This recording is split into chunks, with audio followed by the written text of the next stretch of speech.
Financial plan. If you need to leave quickly in the event of a disaster, having important documents or copies of documents in your ready kit will make recovery easier.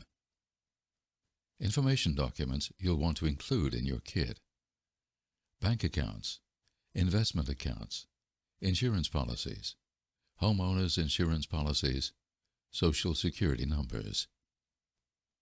Put documents in a portable, fire-resistant, waterproof box that you keep nearby at all times. You might also want to keep irreplaceable keepsakes and photographs in this box.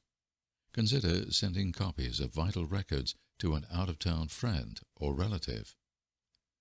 Maintain a written and photographic inventory of your possessions: property interior and exterior, vehicles, contents of garage, closets, and attic, including model and serial numbers, so you can estimate the value of your property for insurance or tax purposes if it is damaged or destroyed.